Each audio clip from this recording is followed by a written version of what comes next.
Welcome to Sales Mind, where sales and growth get fun. Get practical tips and simple yet effective strategies to sell smarter, grow faster, and think bigger. Before you go to the main video, I'll strongly recommend to use headphones for better audio experience. Let's make success simple. Let's dive in. Hello everyone, আশা করি আপনারা সবাই ভালো আছেন। তো আজকে আমি যে টপিকটা নিয়ে কথা বলবো সেই টপিকসটা আসলে সেলস এবং মাইন্ডসেট দুটোকে কম্বাইন করে। তো আমি দেখেছি এই টপিকসটা বিভিন্ন সেলস ট্রেনিং এবং সেলস কোচিংয়ে, যেহেতু আমি অনেক ধরনের সেলস ট্রেনিং এবং কোচিং করি এবং এখনও করছি শেখার জন্য, খুব একটা হাইলাইট করা হয় না। সেখানে টেকনিক্স, টিপস এবং স্ট্র্যাটেজি নিয়ে বেশি ডিসকাশন করা হয়, যেটা অবশ্যই গুরুত্বপূর্ণ। কিন্তু একজন পার্সন হিসেবে আপনি কিভাবে প্রিপেয়ার হবেন একজন ভালো সেলস প্রফেশনাল হওয়ার জন্য, সেটা বোঝা অত্যন্ত জরুরি। এবং সেই ব্যাপারটার জন্য কোন ফ্যাক্টরটা বেশি প্রভাব বিস্তার করে অ্যাজ এ হিউম্যান বিং, সেটা বোঝাও খুব ইম্পর্ট্যান্ট। তো আমি যখন ক্যারিয়ার সেলসে শুরু করেছিলাম তখন এই এরিয়াটাতে আমি কাজ করি নাই খুব একটা। সো স্বাভাবিকভাবে আমার লার্নিং কার্ভটা একটু স্টিপ ছিল এবং আমাকে সময় লেগেছে এই জায়গাটা আসতে। অনেক বেশি না লাগলেও সময় লেগেছে, বিকজ এই ব্যাপারটা যদি আপনি প্রিপেয়ার না থাকেন তাহলে আপনি মেন্টালি সাফার বেশি করবেন। তো ব্যাপারটা খুব শুদ্ধ সহজ মনে হলো, খুব একটা সহজ না প্র্যাকটিস করা। এই জন্য আমি চেষ্টা করবো অল্প সময় আপনাদেরকে হেল্প করার জন্য। এবং এই টপিকটার নাম হচ্ছে ইমোশনাল কন্ট্রোল।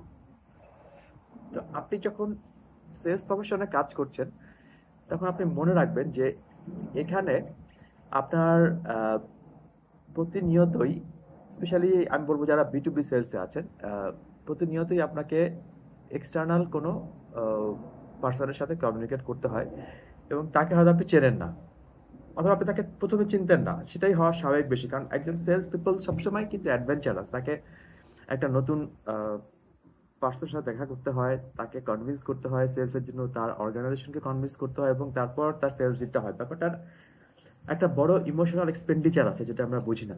এটা হচ্ছে রাইট ওয়ার্ড, ইমোশনাল এক্সপেন্ডিচার। আপনি একটা মানুষকে একদম ইমোশনলেস ভাবে কানেক্ট করতে পারবেন না। আপনি অ্যাজ এ হিউম্যান বিং, আপনার মধ্যে রাগ আছে, আপনার মধ্যে লাভ আছে, আপনার মধ্যে আরো অনেক ধরনের ইমোশনের ওঠানামা আছে। তো সেগুলোকে কন্ট্রোলে রেখে একজন পার্সনের সাথে আপনার কমিউনিকেট করতে হবে। শুধু তাই না, আপনার টার্গেট হচ্ছে সেলস ডিল উইন করে আনতে হবে। তো ব্যাপারটা কিন্তু অত সহজ না যতটা মনে হয়। মানুষ একজন সেলস পার্সনকে যতটা আউটসাইড ভাবে দেখে যে হ্যাঁ খুব ইজি ব্যাপারটা করছে, কিন্তু ইন্টারনালি একজন সেলস পার্সন জানে যে তার ইমোশনাল এক্সপেন্ডিচার কতটা হয়েছে একটা সেলস সাইন করতে, রাইট? তো ইমোশনাল কন্ট্রোলকে এস্টাবলিশ করার জন্য কিছু স্টেপ আছে, সেগুলোকে আপনার ফলো করা খুব ইম্পর্টেন্ট। তার একটা বড় কারণ হচ্ছে যে আপনি যদি, কারণ আপনি আপনার এভরিডে লাইফে একটা সেলস ডিলে কাজ করেন, আপনি হয়তো একটা সেলস ডিলে কাজ করছেন, তারপর আরেকটা, তারপর একটা, তারপর একটা, এবং প্রত্যেকটা ক্ষেত্রে আপনাকে ডিফারেন্ট ইমোশনাল প্যাটার্নে যেতে হচ্ছে ডিফারেন্ট পার্সনের সাথে কমিউনিকেট করার জন্য। সো আপনি যদি আপনার নিজের ইমোশনাল কন্ট্রোলকে প্রপারলি এস্টাবলিশ করতে না পারেন, তাহলে ডে এন্ডে আপনি যেটা হবেন, আপনি মেন্টালি অনেক বেশি এক্সস্টেড হয়ে যাবেন। কারণ আপনার তো performance for not one day or one week, so year after year you have to perform to establish yourself, right? তো আপনি যদি প্রপার ইমোশনাল কন্ট্রোল এস্টাবলিশ করতে না পারেন, তাহলে আপনি মেন্টাল এক্সশনটা আপনার তাড়াতাড়ি আসবে এবং আপনি আপনার মোটিভেশন হারিয়ে ফেলবেন একটা সময়, অথবা আপনি আপনার মেন্টাল এনার্জিটা হারিয়ে ফেলবেন এক সময় এই কাজটা দেওয়ার জন্য। বোঝা যাচ্ছে ব্যাপারটাকে? আপনি রিলেট করার চেষ্টা করেন আপনার পার্সোনাল লাইফের বা সেলস লাইফের সাথে। তো প্রথম যেটা আপনাকে চিন্তা করতে হবে সেটা হচ্ছে যে আপনি যখন, আমি এটাকে বলবো যে the the law of impartiality and or the law of neutrality. আপনি যখন কোনো পার্সনের সাথে কমিউনিকেট করবেন সেলসে, তো প্রথমেই আমরা অনেক সময় জাজমেন্টাল হই যে পার্সনটা ভালো, খারাপ, কঠিন, সহজ, ফ্রেন্ডলি, নন ফ্রেন্ডলি, অনেক ধরনের হতে পারে। আপনি ওই জাজমেন্টটা বাদ দিয়ে কমিউনিকেশন করা শুরু করতে হবে। আপনাকে চিন্তা করতে হবে যে আমি একটা টাস্ক পারফর্ম করতে যাচ্ছি। সেই টাস্ক পারফর্ম করতে গেলে আমি কি পার্সনের সাথে মিট করবো, সেই পার্সন বা কথা বলবো, কমিউনিকেট করবো, সেই পার্সনটা আমার প্রতি রেসপন্সিভ হতেও পারে, নাও হতে পারে। তার কারণ কি? তার কারণ হচ্ছে তার এভরিডে লাইফে সেই পার্সনটারও অনেক কাজ আছে, সেই পার্সনটাকেও অনেক ধরনের চ্যালেঞ্জের মধ্যে দিয়ে যেতে হচ্ছে। সে হতে পারে একজন টেকনিক্যাল পার্সন, সে হতে পারে একজন সিটিও, হতে পারে তার দিনের মধ্যে 8-10 ঘন্টা মিটিং করতে হয়, ডিসিশন নিতে হয়, অথবা সে একটা প্রকিউরমেন্ট পার্সন, তাকে অনেকগুলো ভেন্ডর হ্যান্ডেল করতে হয়। So I am just one of them. So আমার প্রতি তার আচরণের উপরে আমি কোনো জাজমেন্ট না রাখি, আমি আমার বেস্টটাকে দিয়ে যাই। যদি আমি আমার বেস্টটাকে দেওয়ার পর, কন্টিনিউয়াসলি দেওয়ার পর আমি তার থেকে রেসপন্স না পাই, that's all right, I will move to a new prospect. আর যদি রেসপন্স পাই খুব ভালো, আমি সেটাকে বেস করে আগাবো। তার রিয়াকশন বা তার বিহেভিয়ার যেন আমারকে খুব একটা প্রভাবান্বিত না করতে পারে। এবং এটা করার সবচেয়ে বড় ইজিয়ার ওয়ে হচ্ছে যে তাকে জাজ না করা। আমরা প্রথমে একটা পার্সন জাজ করে ফেলি, সে একটা রাগী পার্সন, সে একটা ভালো পার্সন, সে একটা খারাপ পার্সন, সে ডিফিকাল্ট পার্সন, সে ইজি পার্সন, সে ফ্রেন্ডলি পার্সন, সে নন ফ্রেন্ডলি পার্সন। সব পার্সনেরই কোনো না কোনো পজিটিভ এবং নেগেটিভ দিক আছে, এটা থেকে কেউ ফ্রি না, কেউই একেবারে 100% পজিটিভ না, কেউ 100% নেগেটিভ না। সো আমাকে তার প্রতি একটা নন জাজমেন্টাল লুক রাখতে হবে, এবং সবচেয়ে ভালো একটা পজিটিভ লুক রাখা, সে যেরকম আচরণই করুক না কেন। আমাকে মনে রাখতে হবে সে আমার ক্লোজ ফ্রেন্ড না, সে আমার রিলেটিভ না, সে আমার কাস্টমার, তাকে আমি প্রপার রেসপেক্ট দিব। এবং সে যদি আমার সাথে খুব ডিফিকাল্ট আচরণ করে, I will still respect him and hold on my ground rather than being so soft and weak. But my act will always be full of class, grace and understanding. As a salesperson, আমাকে হতে হবে best consultant, not the best judge. Okay? Judgment is much later at that stage যখন আমি deal sign করতে হবে, judge করতে হবে situation. So first rule হচ্ছে law of neutrality, be neutral, be non-judgmental and take it easy all the time. Not difficult, not easy. আমি আমার একটা এক্সপেরিয়েন্স থেকে বলি, আমি এরকম হয়েছে, আমি হয়তো একটা ডিলের জন্য পুরো একটা বছর কাজ করেছি, রাত নেই, দিন নেই, উইকেন্ড নেই, কাজ করে প্রিপারেশন নিয়েছি, সব টপ টু বটম রেডি করেছি, everything was so perfect. But যখন অফারটা সাবমিট করা হয়েছে, কম্পিটিশন এসে আমাকে ওয়াইপ আউট করেছে, আমি ডিল জিততে পারি নাই। It was emotionally stressful. I wake up at night and I cannot sleep sometimes. But still, I've learned that these are the obstacles in life that you have to cross as a salesperson. Right? Sounds very familiar to you, I know. Second যেটা হচ্ছে যে as a sales, যেটা আগের প্যারাগ্রাফটাকে টেনে এনে বলতে চাচ্ছি যে রিজেকশন হচ্ছে পার্ট অফ সেলস। আপনি 10টা 20টা সেলস অপরচুনিটি পার্সিউ করলে হয়, তার মধ্যে পার্সেন্টেজ অফ সাকসেস কিন্তু কম, রিজেকশনই বেশি। Otherwise, you will be like superhuman. It's not possible to deal like sign like 80-90% deal, right? কেউ ক্লেম করলে সে এটা ফলস করছে। সো আপনাকে রিজেকশন হ্যান্ডেল করতে হবে again in a non judgemental way. এটা ফার্স্ট, এটা আমি আগে বলেছি। সেকেন্ড হচ্ছে আপনাকে রিজেকশন থেকে দুঃখ পাওয়ার পরিবর্তে শিখতে হবে যে আপনি কি বেটার করতে পারতেন, কেন রিজেক্ট হচ্ছে। আমি যখন একটা ছোট কোল্ড ইমেলের এক্সাম্পল দিয়ে বলি, আমি যখন অনেক কোল্ড ইমেল করতাম প্রথম দিকেই, তখন আমার ইমেলটা একটু ভার্বাস, একটু বেশি ওয়ার্ডের ছিল, তো এখানে রেসপন্সটা কম আসতো, অনেক রিজেকশন বলবো বা রেসপন্স বলতাম, সব কম আসতো বা আসতো। আমি এটাকে অ্যানালাইজ করা শুরু করি, কেন কম আসছে, কেন আমি এটাকে আরো রিচ করতে পারছি, কেন আমি আরো রেসপন্সিভ প্রসপেক্ট পাচ্ছি না। সো এটাকে একটু সফট রিজেকশন। তো আমি তখন ডিফারেন্ট ল্যাঙ্গুয়েজ প্যাটার্ন নিয়ে কাজ করি, এবং কিভাবে আরো কুইকলি একটা মানুষের অ্যাটেনশন ড্র করা যায় অল্প সময়, বিকজ মানুষের এখন অ্যাটেনশন স্প্যান কম, অল্প সময় তারা কাজ করছে। তো কিভাবে তারা কাজ করতে পারে, সেই কিভাবে তারা রেসপন্স করতে পারে, সেই ব্যাপারগুলোকে নিয়ে আমি আসলে ডিসকাস করতে থাকি নিজের সাথে, এবং আমি আমার ল্যাঙ্গুয়েজ প্যাটার্ন চেঞ্জ করি এবং ডেভেলপ করি, এবং এটা আমি কন্টিনিউয়াসলি করে যাচ্ছি টু রিফাইন মাই কমিউনিকেশন অ্যাপ্রোচ। সো এই কমিউনিকেশন অ্যাপ্রোচের ওয়ান অফ দ্য কি অ্যাসপেক্ট হচ্ছে আপনাকে প্রতিনিয়তই রিফাইন করতে হবে, আপডেট করতে হবে, ইমপ্রুভ করতে হবে, এবং পূর্ববর্তী রিজেকশন থেকে শিখতে হবে যেন পরবর্তী কমিউনিকেশনটা বেটার হয়। আপনি রিজেকশন পেয়েই যদি মন খারাপ করে বসে থাকেন এবং ভাবেন যে দুধ আমাকে দিয়ে হবে না, এটা কিন্তু মোটিভেশনাল স্পিচ না। আপনি যদি মোটিভেশনাল স্পিচ মনে করেন তাহলে ভুল করবেন, এটা একটা ডিসিপ্লিন স্পিচ। আপনি যদি মনে করেন যে আমাকে দিয়ে হবে না, আমি কমিশনে ভালো না, আমাকে রেসপন্স করছে না, তাহলে আপনার মাইন্ডসেট চেঞ্জ করতে হবে। এই ক্ষেত্রে আপনাকে ইমোশনালি নিজেকে কন্ট্রোল করতে হবে, এবং আপনাকে শিখতে হবে যে রিজেকশনটাকে কিভাবে আপনি যতটা পরিমাণ নন ইমোশনালি হ্যান্ডেল করতে পারেন। চিন্তা করতে হবে কি করলে আসলে আমি ইমপ্রুভ করতে পারবো, কি করলে আমি তার সেই জায়গাটা রিচ করতে পারবো যেখানে তার ইন্টারেস্টটা রেজ হবে। হ্যান্ডলিং রিজেকশন সেলসের একটা পার্ট। সো এটাকে আপনি যত নন ইমোশনালি হ্যান্ডেল করতে পারবেন তত আপনি বেটার সেলসম্যান। আমি বলবো আমার first 5 years of sales I was super emotional for any rejection. I was young. It's like more than 15-16 years back. It's normal, right? But over the time I grow this resilience. This is again আমি আমার অনেক ভিডিওতে কথা resilience mindset আমি grow করেছি এবং প্রত্যেকটা রিজেকশনকে আমি অবজেক্টিভ ভাবে অ্যানালাইসিস করা শিখেছি যে কেন রিজেকশনটা হলো, আসলে কি ভুল করছি। এইটার পথ ধরে আমি বলতে চাই, to gain better emotional control you should have self reflection. এটা একটা ট্যাকটিস বলছি এই টপিকের সাথে সাথে আমি একটু মিক্স করে কথা বলছি আজকে, যেহেতু আপনার একটা কনভারসেশন আর আপনি নোট নিতে পারেন যদি আপনার ইম্পর্টেন্ট মনে হয়। তো সেলফ রিফ্লেকশনটা যখন আমাকে কিভাবে ইমোশনালি হেল্প করছে, দিন শেষে আমি বলবো প্রতিদিন না হলেও অ্যাটলিস্ট উইকলি 2-3 টাইমস, আমি এটা আগেও বলছি, sit alone with yourself with a pen and paper and think what have gone into your favourable way and mostly think which are the issues or deals that did not go to your favour. আপনার ফেভারে যেটা যায় নাই, কেন যায় নাই সেটাকে আপনি কিছুটা বুলেট পয়েন্টের মাধ্যমে লিস্ট করতে পারেন, হাতে লিখে ভালো, কম্পিউটারে লিখতে পারেন, লিখে চিন্তা করতে পারেন যে এই যে রিজেকশন হলো, এই যে আমি ডিল জিতলাম না, আসলে কি করলে এটা বেটার হতে পারতো। হতে পারে কোনো কোনো কিছুতে বেটার করার কিছু, আপনি আপনার বেস্টটা দিয়েছেন, সেটা আপনি বলতে পারেন যে আমি এখানে বেস্টটা দিয়েছি, but thank you, I have lost, that's okay, nothing to do.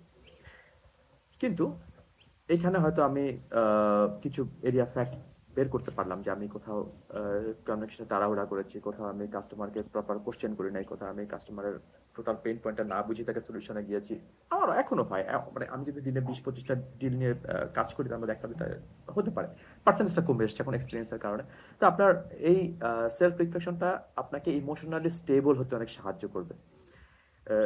Self analysis, self reflection যদি আপনি হ্যাবিটে পরিণত করতে না পারেন, তাহলে আপনি কখনোই, আপনি ভালো সেলস হবেন, প্রফেশনাল হবেন, কিন্তু আপনি একদম সুপার পারফর্মার হবেন না। সুপার পারফর্মার অলওয়েজ চিন্তা করে যে কি করলে আমি নিজেকে ভালো আরো বেটার করতে পারতাম, কি করলে আমি নিজেকে আরো এফেক্টিভ করতে পারতাম। তো এটা কিন্তু চিন্তা করতে হবে। ফাইনালি আরো দুটা পয়েন্ট, একটা হচ্ছে যে আপনাকে যে কোনো পরিস্থিতিতে, স্পেশালি সেলস পিসের জন্য এটা বেশি প্রযোজ্য, আপনাকে যে কোনো পরিস্থিতিতে কাম এবং কুল থাকার প্র্যাকটিস করতে হবে। আপনি জানেন না নিজে, এটা একটা trendy slogan for probably last few years. তো জানেন যে keeping calm is a super power, specially in this part, যেখানে আমরা প্রতিনিয়ত নিউজ নিয়ে বোমবার্ডেড হচ্ছি, বিভিন্ন political, social or even entertainment news নিয়ে আমরা এক্সাইটেড হয়ে যাচ্ছি, আমরা নিজেকে কন্ট্রোল করতে পারছি না, আমরা বিভিন্ন তর্ক বিতর্কে ঢুকে যাচ্ছি। তো আমাদের মাইন্ডটাই এখন একটা অস্থিরতামূলক এনভায়রনমেন্টের মধ্যে যাচ্ছে। Sorry for this not so good language. So এই যে সিচুয়েশনটা, এটাকে আপনাকে এটার এগেনস্টে আপনাকে যদি কাম রাখতে পারেন, যে calm under pressure, this is your super power, this is your super power as a sales person. Customer আপনাকে ফোন করে একজন দাবরানি দিচ্ছে, আরেকজন কাস্টমার ফোন করে একটা ডিমান্ড করছে, অথবা আপনার ইন্টারনাল কিছু কিছু ডিমান্ড করছে, এদিকে আপনি সোশ্যাল মিডিয়া বিভিন্ন নিউজপত্র দেখে আপনার মাথা গরম হয়ে যাচ্ছে। আপনি যদি নিজেকে কাম রাখতে পারেন আন্ডার প্রেশার, সবচেয়ে ইম্পর্টেন্ট। তো সেক্ষেত্রে আমি আবার একটা এফেক্টিভ টিপস দিব, জাস্ট আমি একটা থিওরি বলি না, একটা বড় বড় এবং বহুল প্রচলিত, আপনারা শুনেছেন না তো আগে, ইম্পর্টেন্ট টিপস হচ্ছে আপনি চেষ্টা করবেন যে নিউজগুলো আপনার দরকার নেই বা আপনার লাইফে প্রভাব বিস্তার করে না, সেটার প্রতি বেশি ইনভলভ না হতে। ফর এক্সাম্পল, এখন একজন বড় ফুটবল প্লেয়ার একটা ক্লাবে জয়েন করছে, সেই ক্লাবটাকে অনেক দামে কিনে নিয়েছে, কেন সেটা করলো? আপনি হয়তো একটা স্পোর্টস ফ্যান, আপনি ইনভলভ হতেই পারেন নিউজটাতে, কিন্তু সেই নিউজটাতে কিন্তু আপনার বেসিক্যালি আপনার লাইফে কোনো ইম্প্যাক্ট নাই। It's a bit of mental understanding যে আপনি এই নিউজটাতে পড়ে খুব বেশি উত্তেজিত না হলেও পারেন, আপনি স্যার করেন এটা ঠিক আছে, আমি এটা নিয়ে একটু রিয়াকশন না দিই, অথবা আপনি এটাকে একদম ইগনোরও করতে পারেন। সেটা একটা এক্সাম্পল বললাম, it's a funny example, but there are several things you think probably you are doing in your life, যেখানে আপনার ইনভলভ না হলেও চলে, যেখানে আপনার কমেন্ট না করলেও চলে। আমি কমেন্ট কথাটা কেন স্পেসিফিক্যালি মেনশন করেছি আপনি নিশ্চয়ই বুঝতে পেরেছেন, যেখানে আপনার কমেন্ট না করলেও চলে, যেখানে আপনার স্ট্যাটাস লিখে সময় নষ্ট না করলেও চলে। হয়তো আপনি একটা বড় স্ট্যাটাস লিখেছেন কোনো বিষয়ে, কিন্তু সেই বিষয়টার আসলে আপনার কোনো ইকোনমিক বা সেলফ ডেভেলপমেন্ট ইম্প্যাক্ট নাই। সো আপনি যদি এই ধরনের অ্যাক্টিভিটিগুলো, যেগুলো আপনাকে শুধুমাত্র আপনি ইম্পালসে করছেন, আপনার যেটা ইম্পালস আছে তখন তো করে ফেলছেন, আপনি কন্ট্রোল করতে পারেন এবং করার আগে জিজ্ঞেস করছেন আমি কাজটা যা করছি এটা কি লাভ, এটা করে কি আমার কোনো লাভ হচ্ছে, এদের ইকোনমিক্যাল লাভ অর ইমোশনাল লাভ অর ফিজিওলজিক্যাল লাভ, কোনো ক্ষেত্রে আমার কোনো বেনিফিট হচ্ছে না, তো আমি এটা কেন করব? এই কন্ট্রোলটা আনতে পারাটা এই সময় সবচেয়ে বেস্ট আমি বলবো। আপনি নিশ্চয়ই বুঝতে পারছেন কেন আমি বলছি কমেন্ট, কেন আমি বলছি স্ট্যাটাস, এভরিডে লাইফ। আমি আমি নিজে তো ফেসবুক ব্রাউজ করি, এটা যে আমি একদম কমপ্লিটলি বন্ধ করেছি তা না, বাট যখন আমি করি একদমই আমার আইডল টাইপে, তখন আমি দেখি অনেকে অনেক বিষয় নিয়ে লিখছে যে বিষয়টা তার ওই সময়টা নষ্ট না করলেও চলতো। আমি যে তাকে বলি সেটা তা না, বাট আপনি নিজেকেই চিন্তা করতে পারেন যেটা আপনার প্রয়োজন কিনা। আচ্ছা, এখন লাস্ট যে টপিকটা সেটা হচ্ছে যে sales people is very important to have high energy, because always আপনি একটা জিনিস মনে রাখবেন, আপনার সামনে যে বসে আছে সে আপনার reflection most of the time in a communication perspective. আপনার যদি খুব ভালো এবং পজিটিভ এনার্জি থাকে তাহলে সেটা তাকে টাচ করবে, সে যেরকম পার্সনই হোক, এবং সে সেই এনার্জিটাকে রেসপন্স করবে। এটা আরো অনেক ডিপ অ্যানালাইস আছে, আমি যাচ্ছি না, অনেক সময় লাগবে। তো আপনি যদি খুব লো এনার্জি পার্সন হন এবং আপনার যদি এনার্জি লেভেল হাই না থাকে, এবং এনার্জি লেভেল তো শুধু স্পিচে না, আপনার বডি ল্যাঙ্গুয়েজ, আপনি ফেস টু ফেস মিট করেন, আপনার বডি ল্যাঙ্গুয়েজ, আপনার ফেশিয়াল এক্সপ্রেশন, আপনার স্মাইল, সবকিছুই কিন্তু আপনার এনার্জিকে রিফ্লেক্ট করে। তো আপনি যদি হাই এনার্জেটিক এবং পজিটিভলি এনার্জেটিক পার্সন না হন, তাহলে ফেস টু ফেস কমিউনিকেশনে, হয়তো ইমেইলে বোঝা যায় না, কিন্তু ফেস টু ফেস কমিউনিকেশনে আপনি উইন করতে পারবেন না। Even I can tell you, if you are a low energy এবং negative energetic person, it will reflect in your email, because everything is designed in your brain. যখন আপনি এটা output দিবেন, সেটা সেই এনার্জির আউটপুটটা আসবে, লেখাটা ভালো নাও হতে পারে।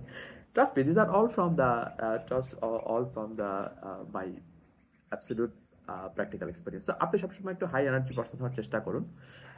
এই ক্ষেত্রে আমার টিপস হচ্ছে ডু সাম ফিজিক্যাল অ্যাক্টিভিটি। আমি আগেও বলেছি, আমার অনেক ছোট ছোট শর্ট পোস্টও আছে যে সেলস পিপলদের অ্যাটলিস্ট মাস্ট এক্সারসাইজ করা উচিত। অন্য প্রফেশনে আমি বলতে পারবো, কিন্তু সেলস যদি আপনি কাজ করেন, আপনাকে এক্সারসাইজ করতেই হবে to keep fit yourself, to keep yourself fit. Otherwise it's very unlikely that you will have high energy.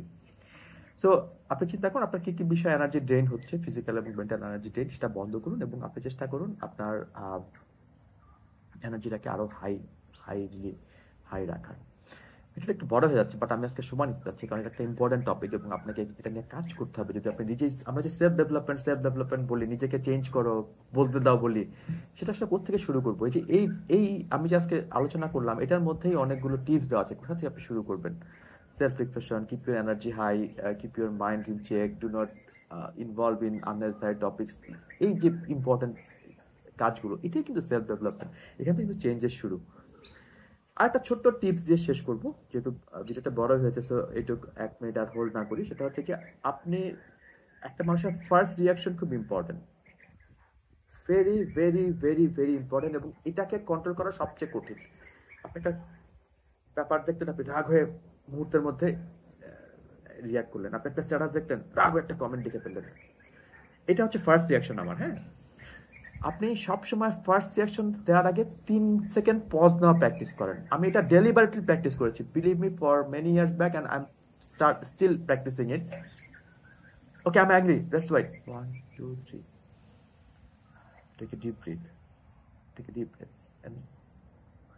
আপনি দেখবেন ওই যে আপনি 3 থেকে 4 সেকেন্ডের পজটা দিয়েছেন, এতে করে আপনার রিয়াকশনটা বেটার হবে, অথবা আপনি রিয়াকশন না করে অনেক সময় সরে যেতে পারবেন। একটা ব্রুসলির কোট বলি, without Bruce Lee I cannot have a quotation, like the best fight is one that you win without fighting. Okay, আপনি অনেক ফাইট আছে যেখানে আপনি শুধুমাত্র জিততে পারবেন আপনি রিয়াকশন না করে, শুধু একটা স্মাইল দিয়ে অথবা পাশ কাটিয়ে গিয়ে, এবং পরবর্তী এফেক্টিভ অ্যাকশনটা নিয়ে, face to face confrontation, face to face ডিবেটকে এড়িয়ে গিয়ে। খুব ইম্পর্টেন্ট এই জিনিসটা। ঠিক আছে, আমার মনে হয় যে আজকে যে আলোচনা আছে আমি করলাম, এটা মূলত একটা সেলফ ডেভেলপমেন্ট রিলেটেড টপিকস। দেখেন কিছু পয়েন্ট বলেছি, সেই পয়েন্টগুলো যদি আপনি নোট ডাউন করেন এবং আপনি যদি প্র্যাকটিস করার চেষ্টা করেন একেবারে হাতে কলমে এফেক্টিভলি, এতে করে আপনি বেশ লাভবান হবেন। কারণ এই ছোট ছোট ব্যাপারগুলো আমরা সব ওভারলুক করে যাই। আমরা অনেক বড় বড় লিডারশিপ ট্রেনিং করি, অনেক বড় বড় থিওরিটিক্যাল ট্রেনিং করি, কিন্তু ছোট ছোট এভরিডে লাইফে কি ধরনের চেঞ্জ করলে আমি আরো বেটার হতে পারবো আমার প্রফেশনে, স্পেশালি সেলস প্রফেশন, যেটা আমি এখানে কথা বলছি, সেটা আমরা প্রায় ওভারলুক করি। সো এই টপিকগুলো ছোট হলেও হয়তো আপনার কাজে লাগবে এবং বেশ ইম্পর্টেন্ট। সো প্র্যাকটিস করার চেষ্টা করুন এবং আমি হোপফুলি যে আপনি যদি সিরিয়াসলি প্র্যাকটিস করেন everyday consistently you will be a super massive amazingly successful sales professional. Thank you very much. Then I'll be talking to you again with another topics. And till then, stay fine and cheers.